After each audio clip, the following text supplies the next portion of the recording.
let's dig into today, y'all.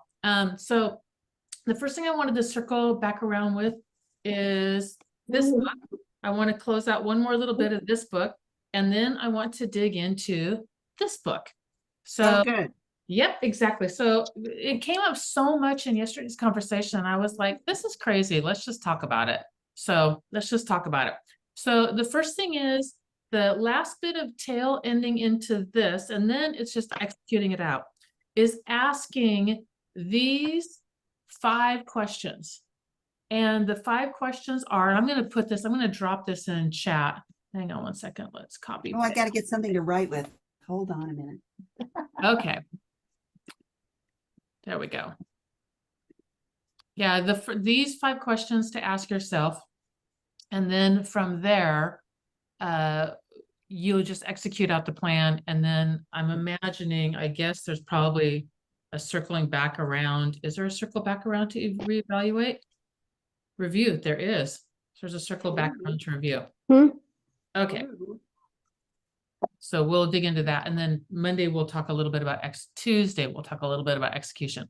So the last bit of this book is the 5 things you need to be asking yourself are, 1, what is something that I should this month, in order to hit my goals, everything is this month. What is something that I should be doing less of? So that's the first one, less. What is something I should be doing less of? And just kind of go through, and on mine, I was like, I need to be doing less of, hang on, where is my note back here? I need to be doing less saying yes to everybody. So I need to be doing that love to can't thing. So I need to be doing less of that, and speeches that are unrelated to what so I do Toastmasters. So speeches take me a little bit of time to kind of process them through, even if the time is just here. So speeches that are unrelated to my goal. It's related to my goal, awesome. So like on Tuesday, I'm doing a pitch, so I can hone down my pitch. That's totally related to my goal. My one that I want to do, that's my children's story about Cleo the crocodile, putting that one on hold for a little bit. So what do I need to be doing less of this month? And then the next one is more. What do I need to be doing more of this month? So in mine, it's a physical thing. I need to be walking a lot more. I work out with weights, but I don't walk as much as I need to be. So I need to be walking more. So less, more. What do I need to stop? It's the third one. And for me, it's wasting time. Good God, can I waste time if I want to? Like, I really can. That's ridiculous. So I need to stop wasting any time. So less, more, stop. And then what do I need to test or try? And I was like, well, that's an interesting question. So for me, I'm going to add in some weightlifting and stuff at home. Again, they're physical. And the reason for that is because I want to be super strong on stage, like really strong on stage. And I still can't, after my surgery, I still can't run, not very well. Run like a girl. But what do I need to try? So less, more, stop, try, and then how will I feel? That's the last one. How will I feel? So it's trying to anchor it down into your feelings. So you need to ask those 5 questions to kind of get yourself prepped and ready.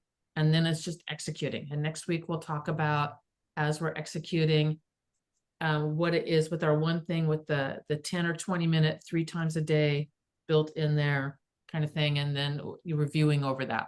All right. So we're going to push aside now, because that's just an ongoing thing now.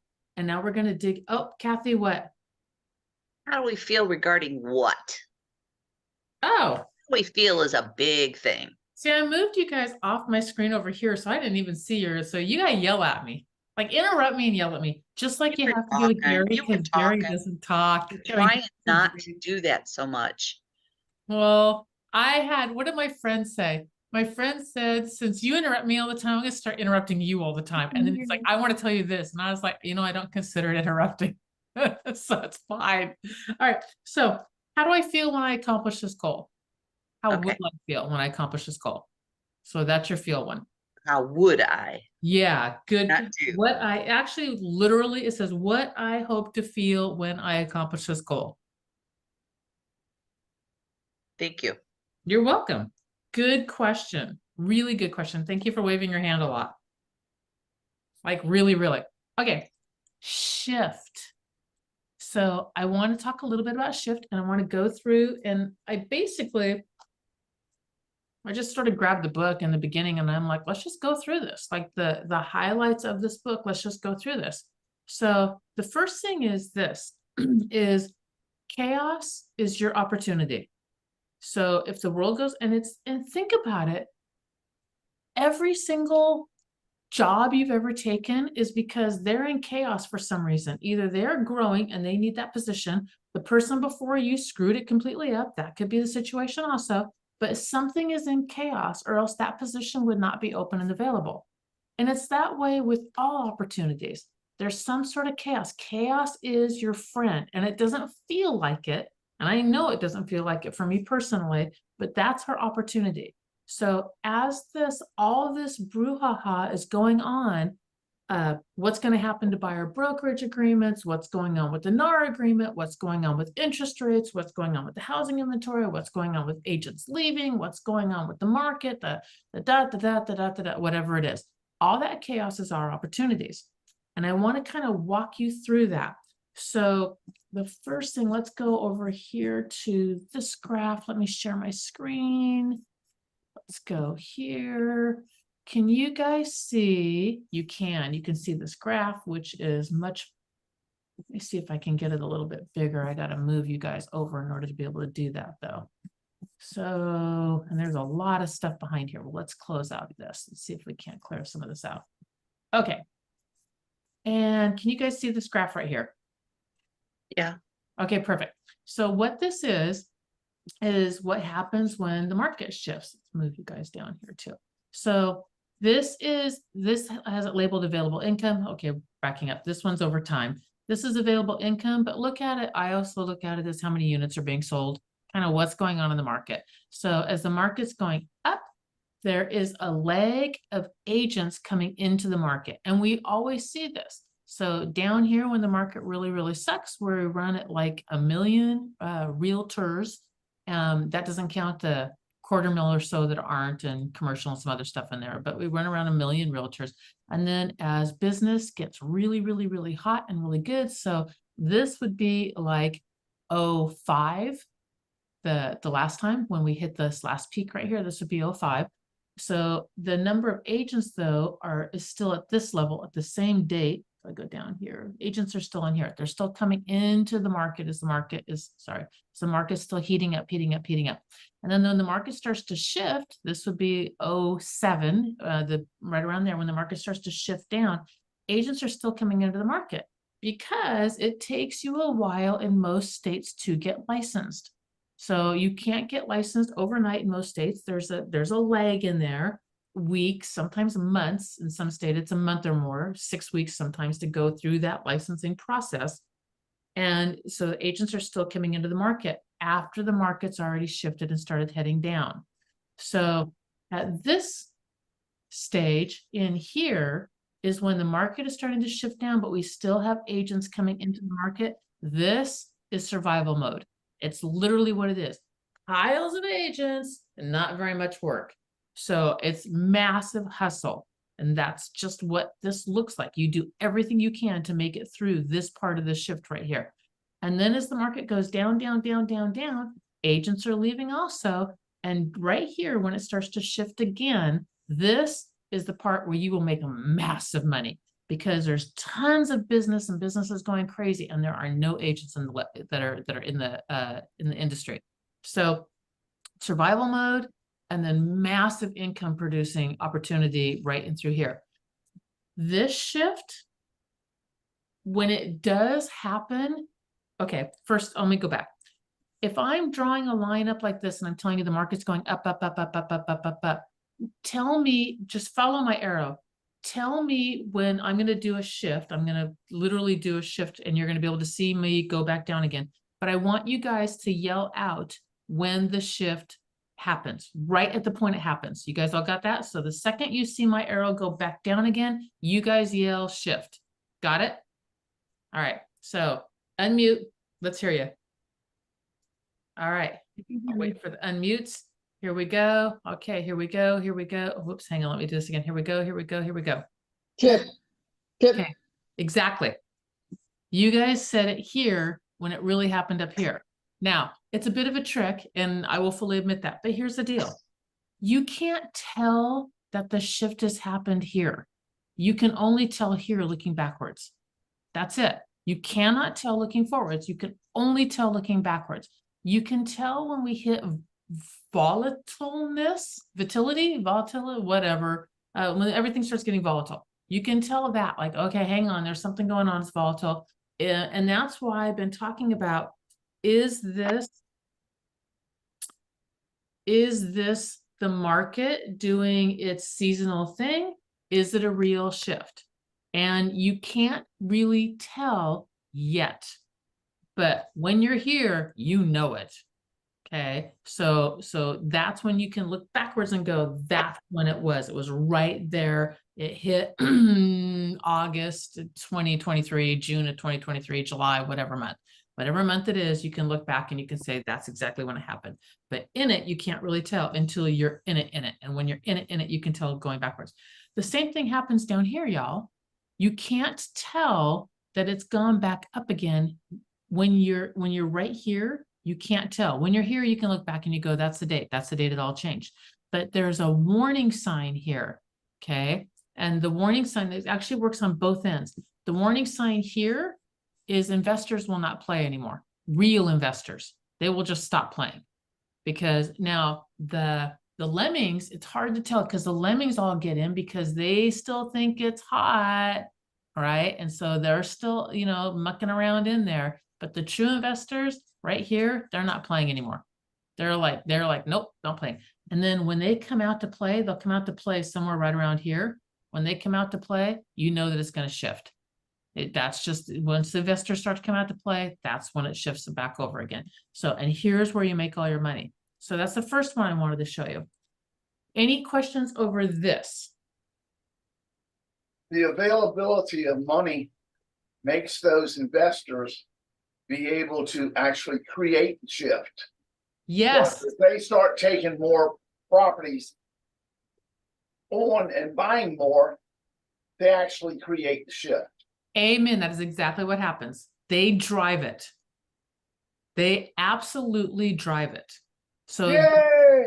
I know. So that's why watch for that. And the cool thing is so I didn't know Gary back in 07, 8, 9, 10. I didn't meet Gary until I think January 2012 or maybe December 2011. Somewhere right in there is when I met Gary. And I was a brand new real estate agent, but I watched as the market was going down, and I just really watched, and I watched. So in that shift, the areas that I watched Vegas, Sacramento. There was one other one too. There were 3 markets that I watched really well, really intently. Sacramento was the first one to go down. Sacramento, Modesto, Stockton, that whole central upper northern central California Valley, they were the first to go down.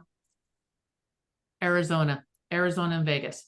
And so those were the 3 that went down. They went down for different reasons, but all part of the big whole economic thing. Sacramento was the actual loans that they went down because of the loans. Phoenix went down because even though it was Sunbelt and people were moving into Phoenix, and everybody in the West Coast, that's where they go to Phoenix to retire. They kept on building in the face of the shift. And so they flooded the market, flooded it. So prices went down to nothing.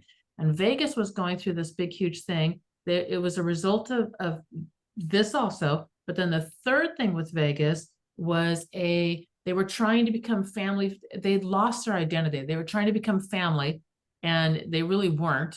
And so they completely lost everything with their identity. And then they overbuilt also. So it was really a combination of all 3 with losing their identity. But I really watch those markets because I'm like, whatever they're doing, they're ahead of us. And when they start to pull out, I'll be able to kind of tell what's going on. And that's how I was really piecing stuff together with the investor stuff. All right. So anything else on this? And we'll move into the other one. All right. Next graph. Historically, Yes. do you have any idea what the length of time between shifts is? It used to, such a good question. It used to be around a 7-year mark. We could watch real estate shift, and then it became a 10-year mark.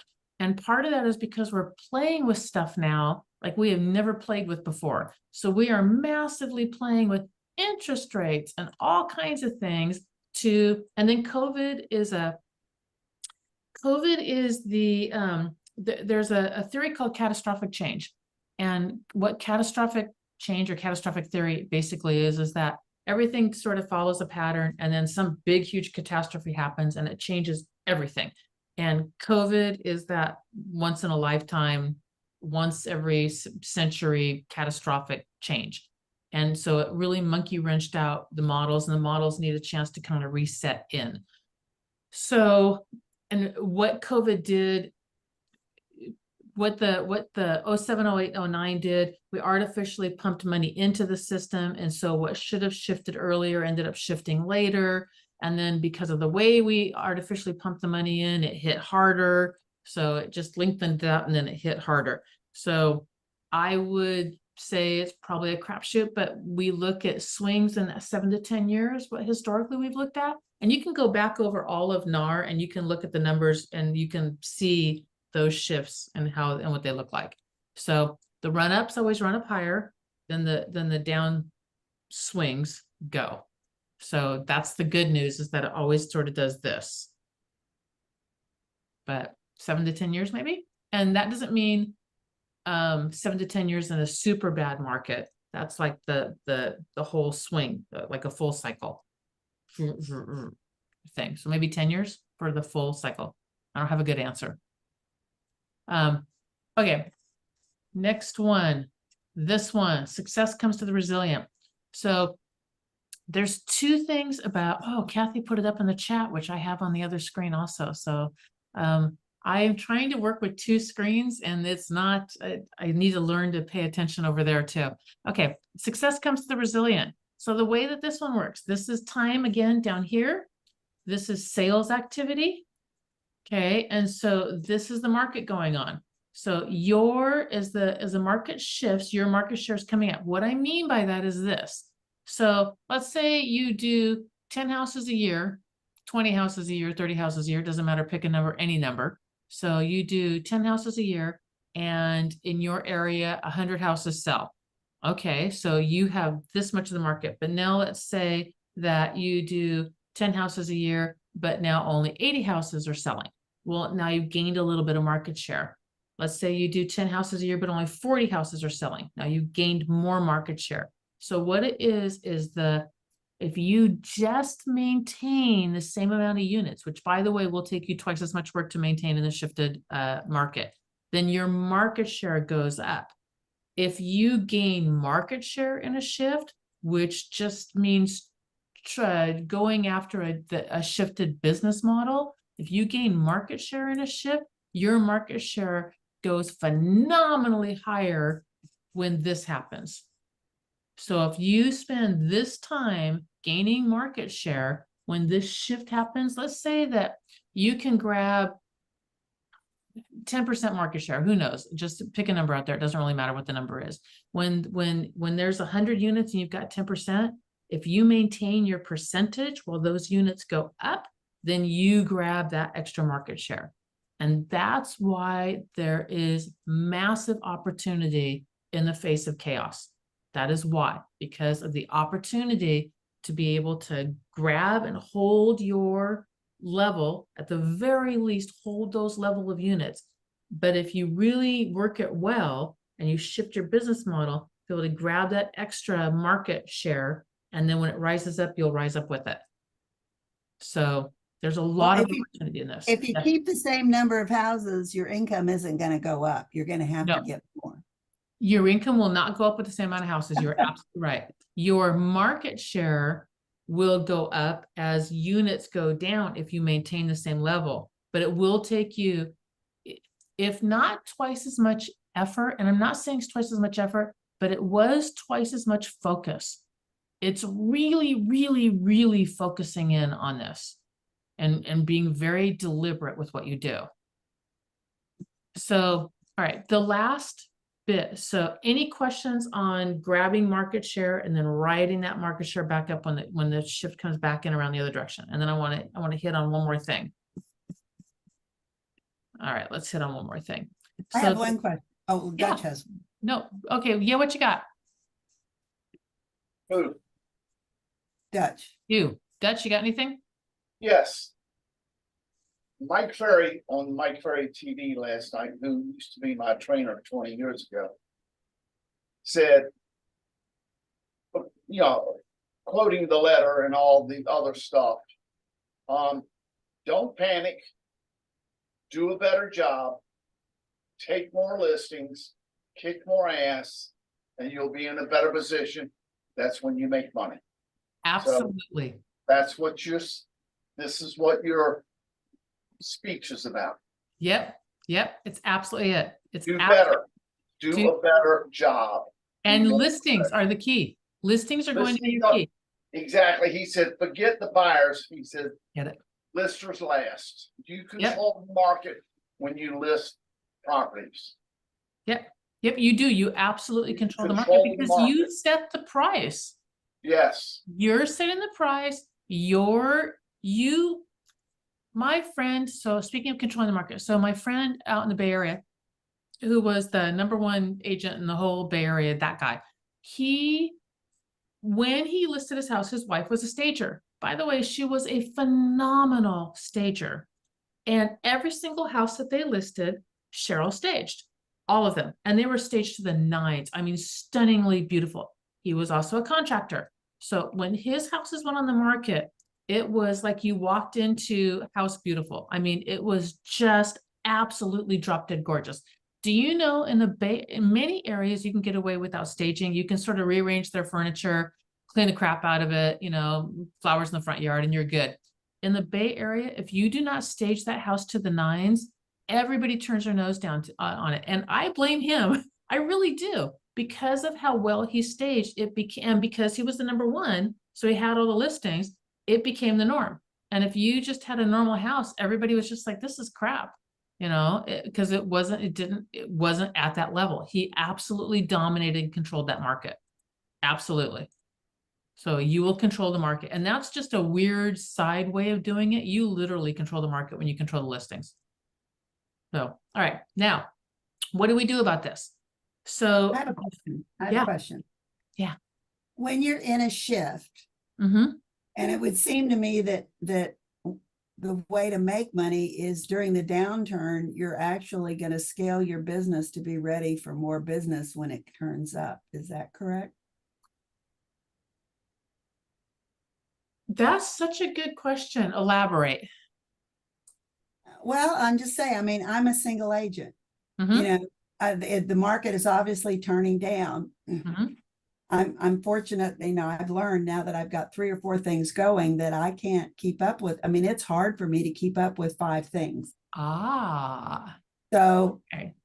I've got a virtual assistant, I'm probably not doing good at managing it, but it's just, I've only got so much time and so much energy to devote. So, do I focus on scaling my business now? Is that something that I need to really look at? Perfect question. Okay, now that I understand your question more. Perfect. So let's see if this answers it. So Okay. here's the first tactic. All right. And I've actually took a couple of tactics and bound them in together because you guys are high achievers and you can handle more than one thing. So the first thing, you have to run lean and mean. And I mean, looks like you decided to try straight for marketing photos. No, I decided, Kathy, not to wash my hair. That's what it is. I have to wash my hair tomorrow morning. So no.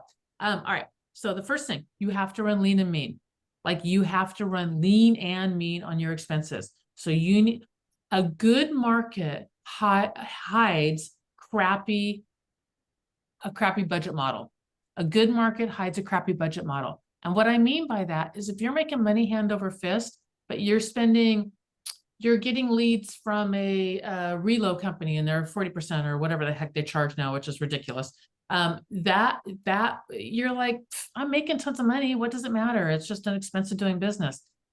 A good market hides crappy business. I'm too staff heavy. I'm too this, I'm too that, whatever, but we're making tons of money. We're fine, right? We're fine.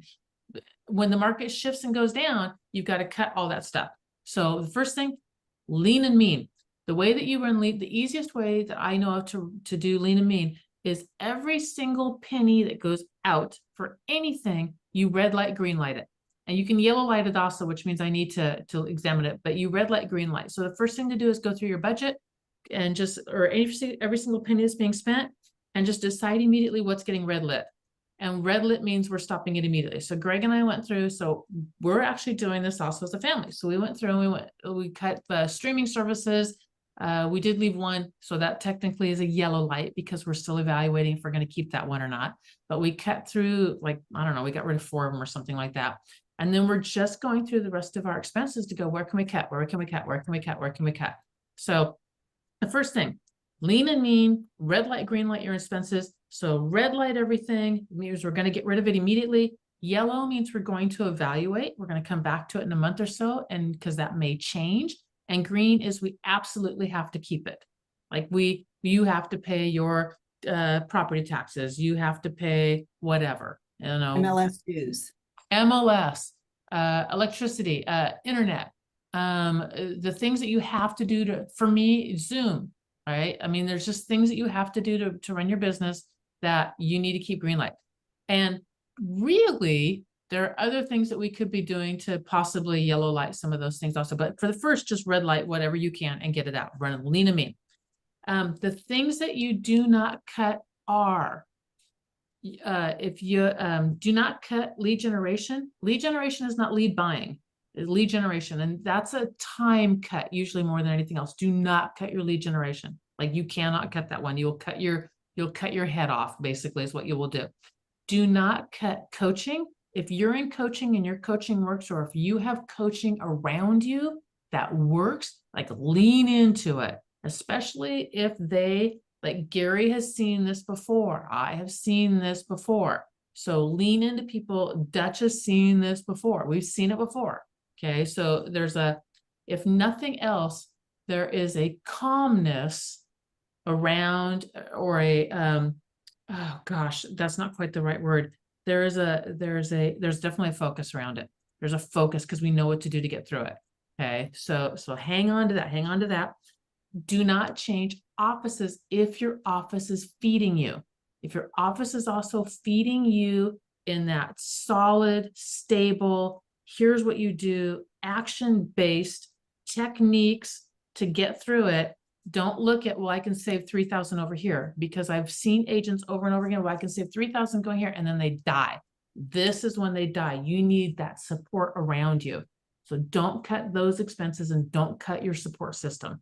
So that's the first thing, or the main thing is lean and mean, do not cut your support system. Now, scaling. The second thing is to look at every single thing you do, and should I be doing it or should I not be doing it? And the way that you can tell that one is, am I the best at doing this or not? And so that harkens over into Kay's VA. Is this the best thing for me to be doing, or is it not? And if it's not, get rid of it. And so it's not like I'm telling you to take on employees right now, because I'm not telling you to do that at all. But if you have a VA, then you need to make sure that the VAs that you are really using, or you have an assistant, that you need to make sure that that assistant is operating like at peak level. And that means everything off your plate except for the most important parts of real estate, which is lead generate, bond if you need to, and your negotiation parts. I would throw a CMA in there. It's probably one of the other portions, because pricing is hugely important in this. And then if it's not those, then your VA needs to step up their game also. If you're going to step up yours, they need to step up theirs. They have to. So does that help you with your scaling question? Okay. Yeah. Okay. So lean and mean, red light, green light, red light, green light, yellow light, your expenses. Be careful of what you do cut. Like, I'm all for cutting your stuff, but don't cut your support. Like, that's the one thing you really need to hang on to, and lean into them. Like, lean into your support. That's what we're here for. We're here to make sure that you guys have this, that you know what it is to do. You know how to get your business shifted. And then the cool thing is, when you have made it through a full cycle, up and down, you will have a business model that can handle it. And the thing that was really interesting the last shift is I watched all of these $500. We had a company called like $500 for sale by owners. That was the actual name of the company. And Yeah. they did, yeah, $500, they'd stick a sign in your yard, and that was pretty much all they did, right? And that business model that makes it when the market's awesome, you would think that there would be when the market sucks, but it wasn't, because when the market sucked, you had to hustle to get that house sold, and they didn't help you with anything, nothing. You set the price, they put a sign in your yard, they put you on the MLS. That was the extent you paid them $500. But it doesn't work in both markets. It doesn't. It only works in one market. So your business has to be able to work in both markets. So my business, short sales, heavy on the short sales side, that's not going to work in an up market. So while we were doing the short sales, we were capturing all of the orphan buyers and building them into our database and making sure that we treated our clients, our closed clients, we treated them like gold. And I mean gold, because I knew that my business was only a down market business. And in order for me to be able to make it an up market, I needed this. And so all it was leveraging this bad business, this business model for a bad market. It was not a bad business model. It was a great business model for a bad market. I had to leverage it to make sure it worked in a good market. Okay. So you will have a rock solid, there again, chaos is your opportunity. You will have a rock solid business that works in both markets. And that's how you make it in real estate forever. That's how you make it forever. Okay. That's a lot of talking. Kathy put in here, let me see. I think since the number of realtors reduces, what you do for marketing is a bigger bang for the buck. You still have to watch your budget and evaluate as you go based on the results. Absolutely. You hold your marketing to an extremely high ROI. So some people have an ROI of like 50%. As long as my marketing, I make $2 for every one that I spend on marketing, they're okay with that. I held my marketing to a 10-to-1 ROI. If you made me for every dollar I spent, if you made me $10, you stayed. And if you didn't, I didn't. Now, I don't know what they say you should hold it to. And I think it might even be a person, because realistically, if I spend $1 and make $2, I'm still making $2. I'm pretty, I'm good with that. But I ran lean and mean, because there's so many ways to market, especially nowadays, that we don't have to spend a pile of money for. So my marketing was like, you had to get me 10 times ROI. And if you didn't, because we don't factor our time in.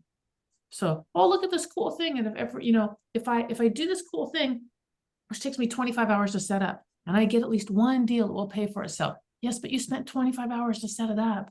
So, and we discount that all the time. And that's why I made mine a 10-to-1 when the market sucked.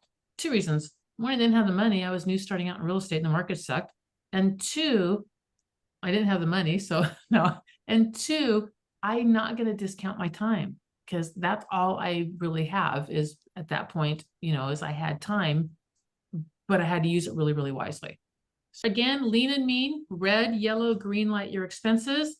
Do not cut your support network at all. Keep that support network going. And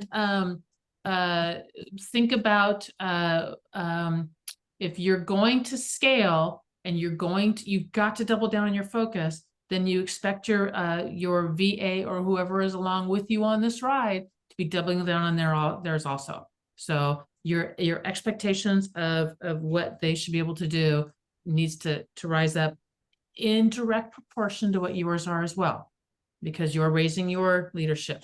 So they need to raise theirs too. And that's the beauty of raising leadership. All right, you guys, have an amazing week. As always, excellent conversation. And bless you, honey. So, and bless you, honeys, too.